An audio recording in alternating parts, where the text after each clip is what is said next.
Nunca pensé que acabaría contando mi historia como si fuera una advertencia, pero hoy lo hago porque ya no tengo miedo. Me llamo Isabel Rojas, tengo 55 años y llevo 28 de ellos casada con un hombre que, hasta hace poco, creía que lo había perdido todo en un accidente. Daniel, 10 años más joven que yo, atractivo, seductor y, durante mucho tiempo, el centro de mi mundo. Cuando lo conocí, su sonrisa tenía el poder de hacerme olvidar cualquier problema, y su forma de mirarme me hacía sentir especial, única, como si el tiempo solo existiera para nosotros dos. Me enamoré como una adolescente, sin reservas, sin medir consecuencias, creyendo que él también veía en mí algo más que una mujer mayor. Durante años fuimos felices o, al menos, eso creí, porque en aquel entonces no imaginaba que detrás de sus caricias y promesas se escondía un abismo. Nos casamos con ilusión, compartimos sueños, viajamos, reímos, y yo llegué a pensar que aquel amor resistiría cualquier tormenta. Pero estaba equivocada, porque lo que vendría después no era amor, era una trampa. Durante 10 años, mi vida giró por completo alrededor de él. Todo empezó con aquel accidente absurdo en la carretera, del que salió aparentemente con una lesión irreversible que lo dejó en silla de ruedas. Dejé de lado mis planes, mis proyectos, incluso a mi familia, para dedicarme a él sin pensar 2 veces. Cada vez que le veía inmóvil, vulnerable, sentía que tenía que ser fuerte por los dos. Y así, sin darme cuenta, pasé de ser su esposa a convertirme en su sombra. Dejé de ser mujer para convertirme en enfermera, asistente, cocinera y soporte económico. Cada día era una rutina agotadora que comenzaba antes del amanecer y terminaba cuando ya no tenía fuerzas ni para llorar. A veces me miraba al espejo y no reconocía a la mujer que me devolvía la mirada, sin maquillaje, sin brillo, sin vida propia. Daniel ya no me decía que me veía bonita ni preguntaba cómo me sentía. Yo solo existía para sostenerle, y él lo aceptaba con total naturalidad. Salía temprano para trabajar, con el corazón encogido y la cabeza llena de listas interminables. Al volver, me esperaba una jornada aún más dura: bañarle con cuidado, vestirle, prepararle la cena, acomodarle las almohadas como le gustaban. No había descanso, no había espacio para mí. Mis fines de semana desaparecieron, mis hobbies se convirtieron en recuerdos borrosos. A veces, incluso me olvidaba de comer, porque todo giraba en torno a su comodidad. Estaba tan consumida que ya casi no recordaba quién había sido antes de todo aquello. Mis amigas dejaron de llamarme, mi madre se resignó a hablarme solo por mensajes, y mi reflejo era el de una mujer cansada, con ojeras y alma rota. Vivía como si estuviera dentro de una niebla espesa que no me dejaba ver más allá del día siguiente. Lo peor es que ni siquiera me quejaba, pensaba que aquello era lo que hacía una buena esposa. Que amar significaba sacrificarse. Como era imposible cuidarle sola y mantener mi empleo, contraté a una joven para ayudarle durante mis horas de trabajo. Se llamaba Clara, tenía 26 años y una actitud servicial que me pareció adecuada desde el principio. Era discreta, puntual, y Daniel no puso ninguna objeción cuando la presenté. Yo misma le entrené en la rutina de cuidados, indicándole paso a paso lo que debía hacer. Por primera vez en años, sentí que podía respirar un poco. Siempre le acompañaba a las consultas médicas, pero últimamente Clara insistía en llevarle cuando yo no podía. Decía que le gustaba ayudar, que no quería molestarme, y Daniel sonreía como si aquello fuera lo más lógico del mundo. A mí me parecía un gesto amable, incluso generoso, así que no discutí. Pensaba que era normal, que ellos habían desarrollado una relación de confianza. En el fondo, yo agradecía tener algo menos que cargar. Aquello me parecía práctico, hasta que algo empezó a inquietarme sin saber exactamente por qué. Había momentos en los que sentía que al llegar a casa algo había cambiado sutilmente en el ambiente, como si hubiera risas apagadas minutos antes de abrir la puerta. Empecé a notar miradas extrañas entre ellos, silencios incómodos, una especie de tensión que no supe cómo nombrar. Pero aún así, no quise pensar mal. Preferí creer que eran imaginaciones mías. En mis vacaciones decidí pedir yo misma la revisión neurológica y llevar a Daniel personalmente. Había algo en mi pecho que no me dejaba tranquila, como un presentimiento persistente. Él intentó convencerme de que no era necesario, que ya estaba todo controlado, pero insistí. Llamé a la clínica, pedí cita y no permití que Clara interfiriera esta vez. Algo en mi interior me decía que había llegado el momento de abrir los ojos. Desde que salimos de casa noté algo extraño, estaba tenso, irritado, como si no quisiera ir. Sus respuestas eran cortantes, evitaba mirarme directamente y sus manos, normalmente tan quietas, apretaban con fuerza los reposabrazos de la silla. Intenté hablarle con calma, pero él solo resoplaba y murmuraba que estaba cansado, que no entendía tanta insistencia. Yo, en silencio, observaba cada gesto, cada movimiento mínimo. Sabía que algo no encajaba. Llegamos a la consulta y el médico nos recibió con su gesto serio habitual. Era un hombre meticuloso, reservado, de pocas palabras pero de mirada profunda. Daniel fingió serenidad, pero no podía disimular del todo la tensión en su mandíbula. El ambiente era denso, como si el aire pesara más de lo normal. Me senté frente al doctor con el corazón latiendo en los oídos, mientras Daniel, de repente, pidió ir al baño con un tono casi forzado. En cuanto salió por la puerta, el neurólogo cerró lentamente, giró la llave sin decir nada y luego me miró con una expresión que me heló la sangre. Sus ojos ya no eran fríos ni profesionales, estaban cargados de una preocupación contenida, como si llevara tiempo esperando este momento. Se inclinó ligeramente hacia adelante, bajó la voz y pronunció una frase que no entendí al principio. «Señora Rojas, su marido no tiene ninguna lesión», murmuró como si temiera que alguien pudiera oírle desde fuera. Me quedé paralizada, intentando procesar lo que acababa de escuchar. El silencio que siguió fue irreal, como si el tiempo se hubiera detenido. El médico se pasó una mano por la frente, visiblemente tenso, y añadió: «Durante años los análisis han sido normales. No entiendo por qué insiste en fingir una discapacidad». Mi mente se llenó de imágenes, los baños, las noches sin dormir, los turnos dobles para pagar tratamientos, las lágrimas silenciosas. Era como si alguien estuviera arrancándome de una realidad que había asumido como verdad absoluta. No supe qué decir, solo podía mirarle, deseando que todo fuera un error. Sentí que el suelo desaparecía bajo mis pies, como si me estuviera cayendo en un pozo sin fondo. Las palabras del médico no paraban de repetirse en mi cabeza, rebotando contra todo lo que yo había creído durante una década. No podía ser cierto, no podía ser posible. ¿Acaso me había inventado todo el dolor? ¿Acaso me había sacrificado por nada? Me llevé las manos al rostro y respiré hondo para no desmayarme. El médico me sostuvo la mirada con una mezcla de compasión y urgencia. «Le voy a pedir algo, señora Rojas», dijo con una seriedad que me estremeció. «No duerma esta noche en esa casa, y llame a la policía si nota algo extraño». Su voz ya no era la de un médico, era la de alguien que temía por mi vida. Asentí en silencio, aún incapaz de reaccionar del todo. Me entregó una copia del historial clínico, firmada y detallada, mientras me explicaba los pasos a seguir. Su mano temblaba ligeramente al darme los papeles. La verdad ya no era una sospecha, era un hecho. Salí de la consulta aturdida, sintiéndome como una marioneta que se mueve por inercia. Caminé por los pasillos del hospital sin recordar haberlo hecho, como si estuviera flotando en una pesadilla. Mi marido, el hombre al que había entregado mi vida, me había mentido durante 10 años, y yo le creí. No podía dejar de pensar en todo lo que había perdido por cuidar de él. Tenía miedo de volver a casa, miedo de enfrentarle, pero sobre todo, miedo de mí misma por no haber visto nada. Daniel volvió del baño con su expresión habitual, esa que conocía tan bien, indefenso, suave, como un niño perdido. Me preguntó si todo iba bien, y asentí fingiendo calma, tragándome el pánico que me recorría las venas. Le empujé en la silla por el pasillo como si no supiera la verdad, como si aún creyera en su dolor. Cada paso hacia el coche era un esfuerzo para no gritar. El silencio entre nosotros pesaba más que nunca. En el coche, el trayecto fue una tortura silenciosa.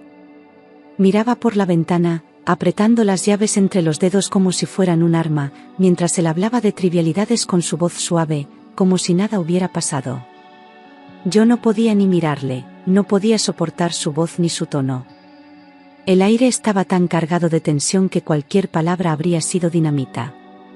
Y aún así, me obligué a mantener la compostura. Aún no era el momento de actuar. Al llegar a casa, volvió a su silla con naturalidad, fingiendo cansancio, como si la consulta lo hubiese dejado agotado. Me observó desde el salón mientras yo me dirigía al baño, deseando no tener que seguir con aquella farsa ni un minuto más. Cerré la puerta y me derrumbé sobre el lavabo, sin poder contener el llanto. Mis piernas temblaban, mi estómago se retorcía, y una parte de mí gritaba por dentro.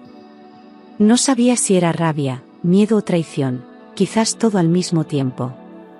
Me miré al espejo con los ojos rojos y el alma rota, preguntándome cómo había podido arruinarme la vida durante una década entera sin darme cuenta.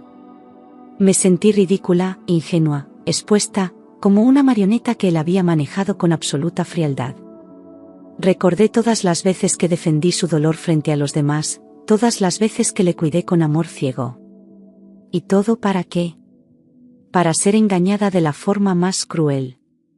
Algo en mí se rompió en ese instante. Decidí seguir el consejo del médico, necesitaba pruebas. Ya no bastaba con saber la verdad, tenía que demostrarla, atraparlo en su mentira.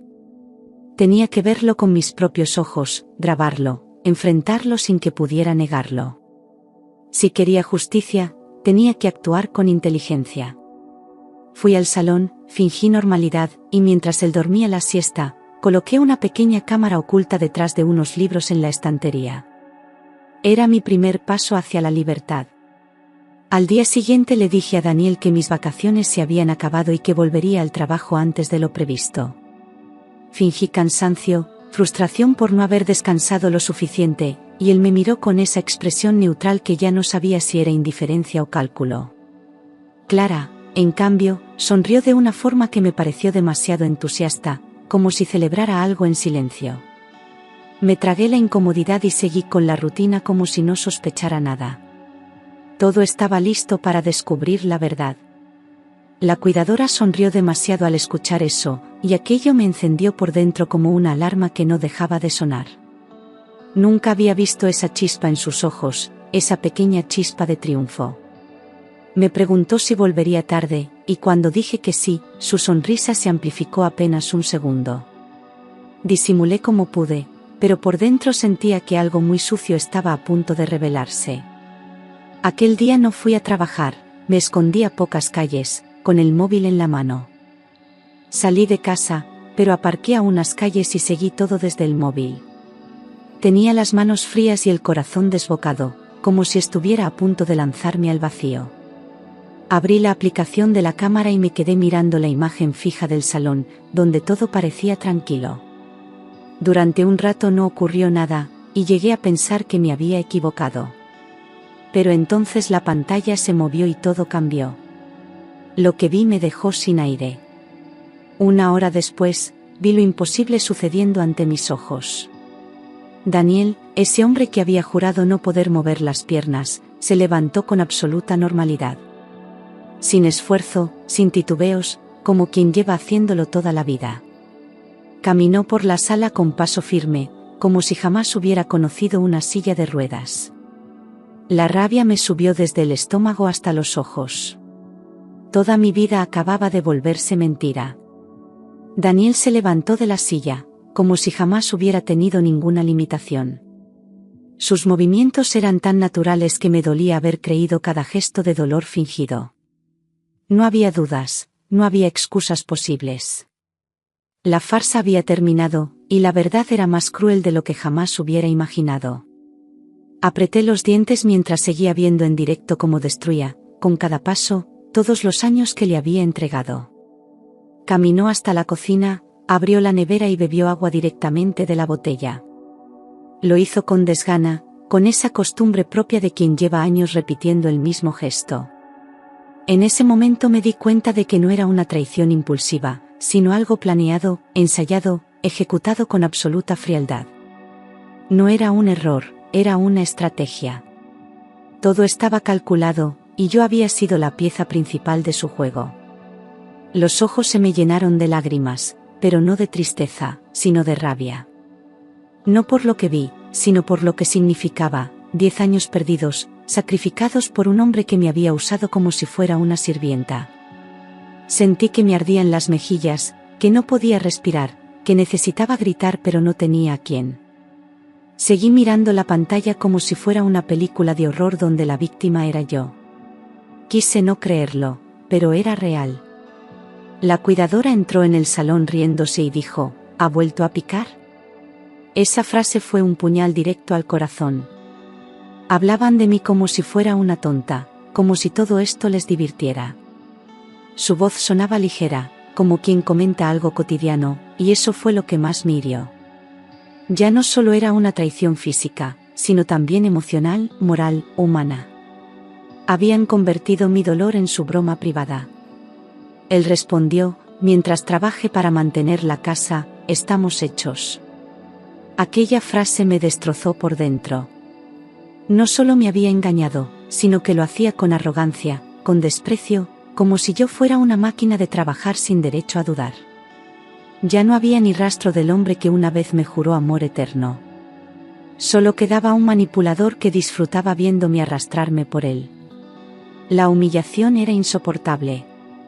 Estuve a punto de estrellar el móvil contra el suelo, pero me contuve con todas mis fuerzas. Necesitaba mantener la cabeza fría, no actuar por impulso. Aún no era el momento de vengarme, tenía que asegurarme de que todo quedara grabado, documentado, innegable.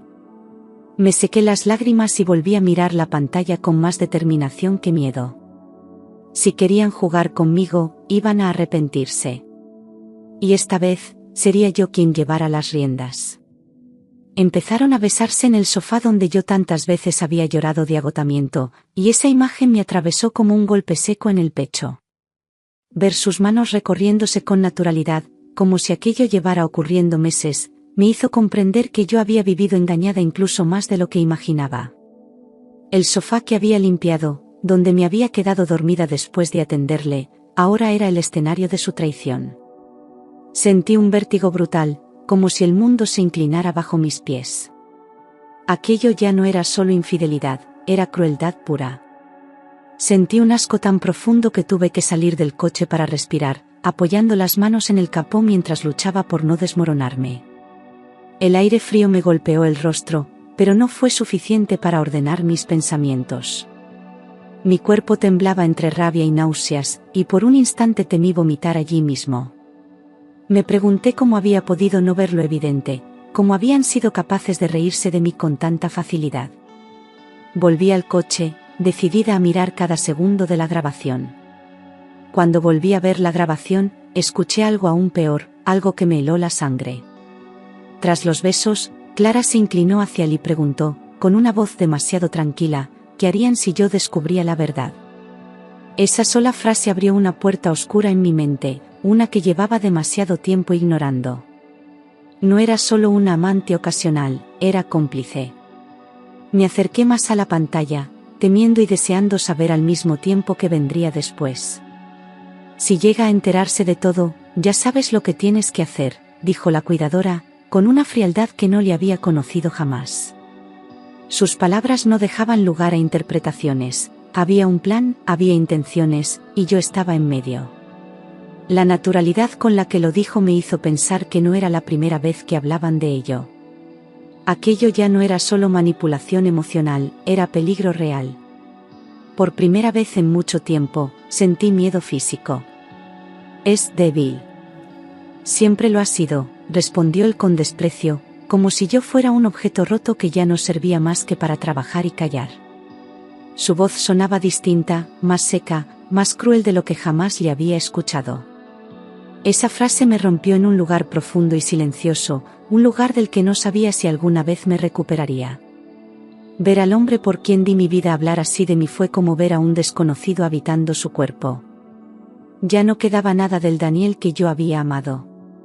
Algo dentro de mi pecho se rompió para siempre, como si una cuerda tensa hubiera cedido al fin tras años de desgaste. No lloré, no grité, no temblé, me quedé quieta, completamente quieta, como si una versión nueva de mí acabara de nacer en ese instante. Sentí una claridad brutal, una lucidez que me atravesó de golpe. Si él creía que yo era débil, iba a demostrarle lo contrario. Aquella frase, tan venenosa, se convirtió en mi motor. Decidí buscar más información, sabía que había algo mucho más oscuro detrás, algo que no había visto durante todos esos años. No bastaba con la grabación, necesitaba entender la magnitud de la mentira, saber hasta dónde llegaba el engaño. Entré en casa con pasos suaves, aprovechando que nadie sospechaba nada. Mi corazón latía despacio, con una calma extraña. Era la calma de quien está a punto de destapar un infierno. Registré su despacho, ese que nunca me dejaba tocar, donde siempre decía que guardaba documentación privada del trabajo. Al entrar, noté un olor familiar, ese aroma a papel antiguo y polvo que siempre había sentido desde la puerta entreabierta. Abrí cajones, carpetas, cajas metálicas, buscando sin saber exactamente qué. Y cuanto más exploraba, más evidente se volvía que Daniel tenía demasiadas cosas escondidas. No era un descuido, era una vida paralela. Encontré papeles antiguos e informes médicos que demostraban que siempre había estado sano, completamente sano, año tras año. Había resultados, diagnósticos y firmas que nunca me mostró, escondidos con un cuidado meticuloso. Todos aquellos documentos desmontaban una década de lágrimas, noches en vela y sacrificios. Era como si cada hoja gritase que yo había sido estafada emocionalmente. Las manos me temblaron al sostenerlos, pero no solté ninguno. También descubrí grabaciones de audio escondidas en el ordenador, archivos ocultos en carpetas camufladas con nombres irrelevantes. Puse auriculares y comencé a escuchar una tras otra, cada una más perturbadora que la anterior. Eran conversaciones entre él y Clara, risas, planes, comentarios sobre mí que me hacían encoger el estómago. No quedaba espacio para duda. Todo era premeditado. Todo. Yo había vivido con un enemigo en mi propia casa. En una de ellas, Daniel decía a la cuidadora que quería mantenerme dependiente y sumisa, como si mi voluntad fuera un estorbo que debía neutralizar. Su tono era frío, técnico, como quien diseña un mecanismo y no habla de un ser humano. Explicaba cómo el control emocional era más efectivo que cualquier encierro físico, cómo mi culpa sería su mejor herramienta. Cada palabra me desnudaba emocionalmente, exponiendo lo que él había hecho con una precisión monstruosa. Ya no era dolor, era horror puro. En otra hablaba con una amiga de ella sobre mis cuentas bancarias, describiendo con detalle cuánto ganaba, qué gastos tenía y cuánto podrían sacar sin levantar sospechas. Se reían de mi orden, de cómo llevaba los pagos, de lo fácil que era desviarlo todo sin que la idiota se enterase. Aquello no era solo traición sentimental, era un robo minucioso, disfrazado de necesidad. Me trataban como una cartera con patas, como una burla constante. Cada segundo de esas grabaciones me quitaba años de vida. Planeaba controlarlo todo, incluso aislarme de mi familia y mis amigos, como si cortar mis lazos afectivos fuera parte esencial del plan. En un audio, él decía que mientras yo no tuviera a nadie más, siempre volvería a él, por necesidad o por costumbre. Lo había hecho paso a paso, comentarios sutiles, enfrentamientos provocados, silencios impuestos. Pensé en las llamadas que nunca devolví, en las visitas que rechacé, creyendo que lo hacía por amor. En realidad, me habían ido borrando poco a poco. Comprendí que había vivido 10 años en una cárcel emocional construida por él, decorada con rutinas y obligaciones que disfrazaban los barrotes. Él no me necesitaba, necesitaba que yo le necesitara a él. Mi libertad era una amenaza para su control, por eso me debilitaba con culpa, con agotamiento, con miedo. Yo, que siempre fui fuerte, acabé siendo una sombra sin voz, sin espacio, sin derecho a cuestionar. Y todo había sido diseñado con precisión quirúrgica. Aquello ya no era solo una traición, era manipulación psicológica profunda, sostenida en el tiempo con una crueldad que me costaba aceptar. No era un hombre roto, era un manipulador hábil, frío, experto en disfrazar sus intenciones con gestos de víctima. Clara no era una amante ocasional, era una colaboradora dispuesta, una cómplice necesaria. No podía permitir que aquello quedara impune. No después de lo que me habían hecho. No después de todo lo que había perdido. Respiré hondo y empecé a preparar mi venganza silenciosa, sin lágrimas ni histerias, con la cabeza fría y el corazón ardiendo. Ya no se trataba de salvarme, sino de que ellos pagaran cada segundo de sufrimiento. No podía borrar el pasado, pero podía recuperar mi dignidad, paso a paso. Fui haciendo una lista, anotando cada prueba, cada archivo, cada conversación. Mi miedo se transformó en precisión. Mi dolor, en estrategia. Copié todos los audios, vídeos, informes médicos y conversaciones, creando carpetas separadas, con fechas y nombres, como si armara el expediente de un juicio. Usé una memoria externa y una copia de seguridad online, por si algo salía mal. Cada vez que guardaba un nuevo archivo, sentía una chispa de poder encenderse dentro de mí. Ya no era la víctima perdida en el baño, llorando frente al espejo. Era otra mujer. Y no pensaba parar hasta verles caer. Grabé una nueva consulta con el médico explicando toda la farsa, esta vez con su consentimiento, para que su testimonio quedara documentado. Él sabía lo que había en juego y accedió sin dudar, detallando todo lo que había observado durante los años. Su voz era clara, directa, sin adornos. Su marido ha fingido una discapacidad durante más de una década. Y usted ha sido su víctima. Esa grabación era mi espada. Ya no había espacio para el silencio. Reuní mensajes antiguos de la cuidadora insinuando su participación, pequeñas frases que en su momento no me parecieron importantes. No te preocupes, yo me encargo de distraerla, tú solo hazte el débil, que lo demás va rodado. Empecé a ver lo que antes no quería ver, su seguridad, su descaro, su complicidad evidente. Todo encajaba como un puzzle retorcido que llevaba años delante de mí. Y esta vez, no pensaba mirar hacia otro lado. Esperé el momento perfecto, manteniéndome fría por fuera y ardiendo por dentro, repasando cada detalle una y otra vez. Me aseguré de que nada quedara al azar, de que todas las copias estuvieran protegidas y listas para ser entregadas. No les iba a dar oportunidad de negarlo, de manipularlo, de borrarlo. Esta vez, el guión lo escribía yo. Y el final, aunque aún no había llegado, ya estaba decidido. Cuando tuve todo preparado, llamé a Daniel y a la cuidadora al salón, usando el mismo tono neutro que había usado durante años. Les dije que necesitaba hablar con ambos, sin dar pistas, sin mostrar emociones. Se miraron con una chispa de inquietud, pero aún no sabían lo que les esperaba. Me senté frente a ellos, respiré hondo y pulsé el mando del televisor, donde ya estaba cargado el vídeo. El silencio se hizo espeso, como la calma que precede a una tormenta.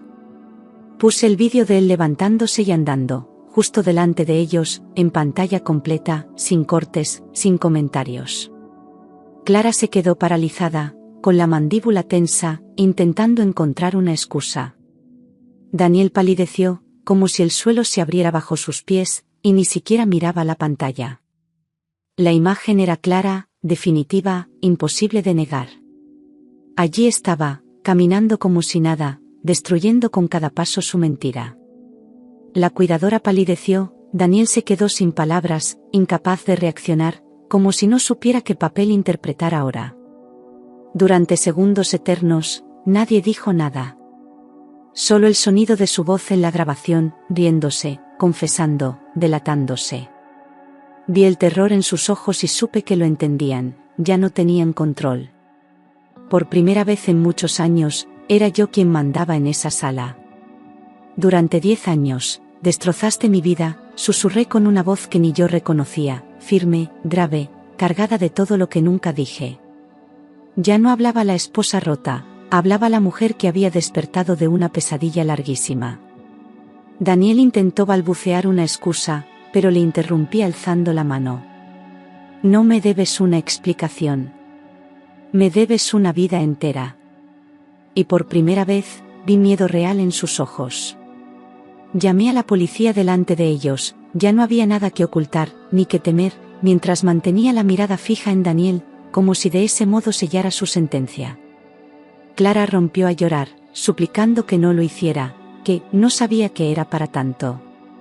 Daniel enmudeció, sabiendo que cada intento de defensa solo le hundiría más.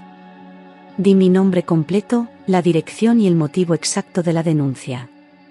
Había esperado ese momento durante años, y no iba a temblar.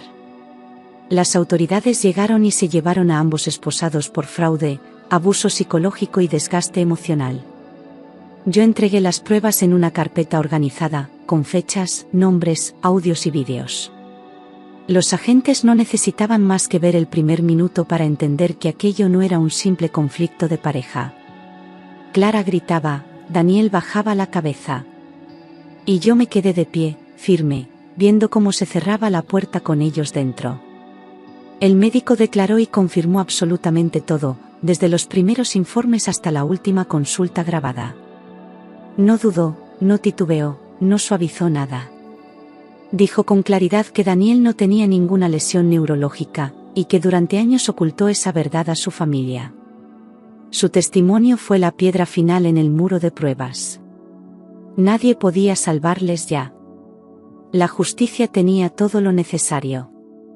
Pedí el divorcio ese mismo día, con todas las pruebas adjuntas, sin mediar una sola palabra más con él. No quería explicaciones, disculpas ni acuerdos. Solo la libertad, la limpieza de cerrar una puerta para siempre. Lo hice con la misma frialdad con la que él diseñó su mentira. Cuando firmé el documento, sentí que una cadena invisible caía de mis hombros. La justicia fue rápida, por primera vez sentí que el mundo estaba de mi lado. En pocas semanas se dictó la sentencia, culpables los dos, con penas que incluían prisión, indemnización y alejamiento inmediato. No era venganza, era reparación. Una forma de decirme a mí misma que no estaba loca, que todo lo que viví fue real. Y sobre todo, que había sobrevivido. Empecé a empaquetar mis cosas y dejé aquella casa que solo me había traído sufrimiento, sin mirar atrás, sin un solo objeto que me recordara a él. Cada caja que llenaba era una forma de cerrar una herida, de recuperar un trozo de mí que había perdido. No me llevé fotos, ni recuerdos, ni promesas rotas, solo lo necesario para empezar de nuevo. Me marché en silencio, sin despedidas, como quien escapa de una prisión. La libertad no hacía ruido, pero se sentía como un grito interior. Me mudé a otra ciudad, donde nadie conocía mi historia, donde podía caminar por la calle sin sentir miradas que juzgaran o que compadecieran. Elegí un lugar pequeño, tranquilo, lejos del pasado, con calles nuevas y rostros desconocidos. Nadie me preguntaba qué había sido de mi vida, y eso era un alivio inmenso. Por primera vez, no tenía que explicar nada a nadie. Era solo yo, y eso era suficiente. Compré un pequeño piso y empecé de cero, sin lujos pero con cada rincón elegido por mí, para mí. Pinté las paredes con colores cálidos, llené las estanterías con libros, puse música sin miedo a molestar.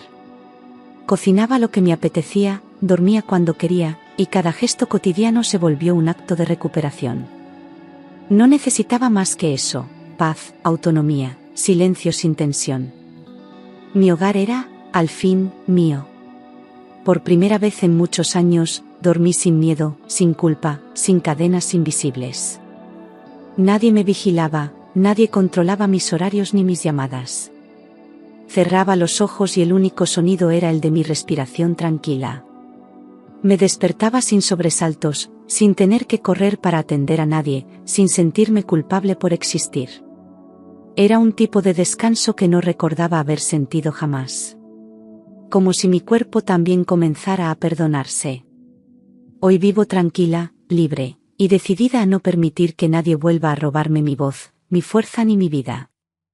Aprendí que la bondad no debe confundirse con entrega ciega, que el amor no exige desaparecer para cuidar al otro. Soy la misma mujer que creyó, que cayó, que se arrastró por amor, pero también soy la que se levantó. Y esa versión mía ya no se calla, ya no cede, ya no teme. Porque ahora sé lo que valgo, aunque me haya costado 10 años recordarlo. No fue fácil reconstruirme. Hubo días en los que dudaba de todo, incluso de mi propia capacidad para seguir adelante. Me sorprendía llorando sin motivo, recordando gestos, palabras, escenas que aún me dolían como puñales.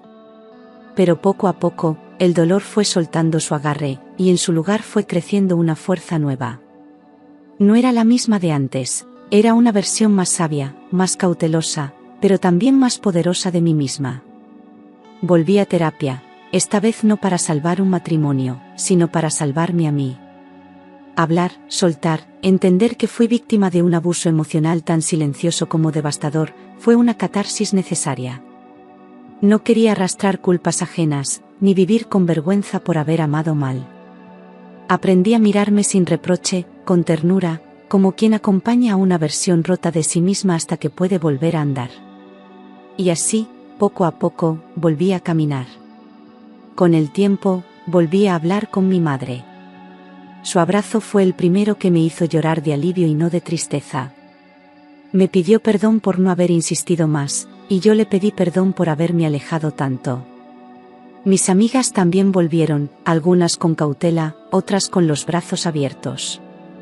Recuperé vínculos que creía perdidos, y descubrí que no todo estaba roto. La vida, cuando uno se atreve a salir del pozo, siempre ofrece una mano nueva. No volví a saber nada de Daniel ni de Clara. Mis abogados se encargaron de todo, y yo no quise asistir al juicio. No necesitaba verle esposado ni escuchar sus excusas. Lo que necesitaba era no dejarle espacio en mi nueva vida. El rencor es una cadena distinta, igual de pesada. Y aunque nunca olvidaré lo que me hizo, decidí que no merecía ni mi odio. Solo mi olvido.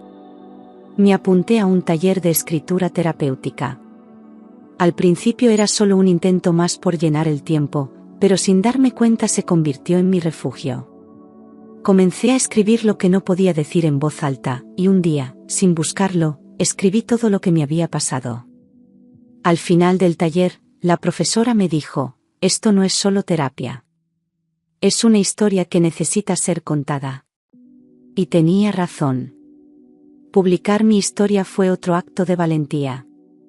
No lo hice para exponer a nadie, sino para extender una mano a otras mujeres que quizás estén viviendo lo mismo y aún no lo saben. Si alguien me hubiera contado algo así hace años, tal vez habría despertado antes. Escribirlo todo, sin adornos ni filtros, fue como arrancarme las últimas espinas del alma. Y ver que otras mujeres me agradecían por darles voz, fue mi mayor recompensa. Hoy camino sin miedo. Sigo teniendo cicatrices, pero ya no me avergüenzan. Son prueba de que sobreviví, de que fui más fuerte de lo que pensaba. Me miro al espejo y, por fin, reconozco a la mujer que veo.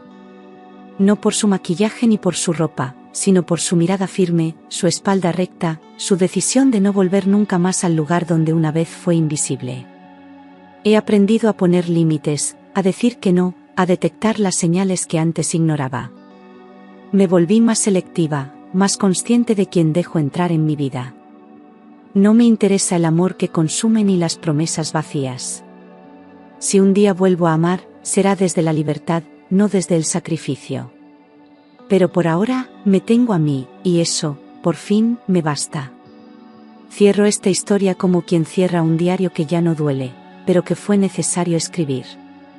No para quedarme en el pasado, sino para dejar constancia de que salí de él. Nadie me salvó. Me salvé yo. Y ese es el mayor logro de mi vida. Si tú que lees esto sientes que no puedes más, créeme, sí puedes. Solo necesitas decidir que mereces algo mejor. ¿Por qué lo mereces? Porque nadie nació para vivir de rodillas, ni para ser invisible, ni para cargar con culpas que no le corresponden. Yo tardé años en entenderlo, pero tú no tienes que esperar tanto. Levántate. Aunque sea temblando, aunque duela. La libertad empieza con un paso. El resto, llegará solo. Como me llegó a mí. A veces aún despierto en mitad de la noche, confundida, pensando que todo sigue igual, pero entonces miro a mi alrededor y recuerdo que soy libre. Ya no hay silla de ruedas al pie de la cama, ni pasos falsos por el pasillo, ni mentiras en cada rincón. Solo el silencio limpio de una casa que me pertenece, y la paz de saber que sobreviví a lo peor. Cada día que comienza sin miedo es una pequeña victoria que celebro en silencio. He aprendido a cuidarme, a ponerme en el centro sin sentirme egoísta.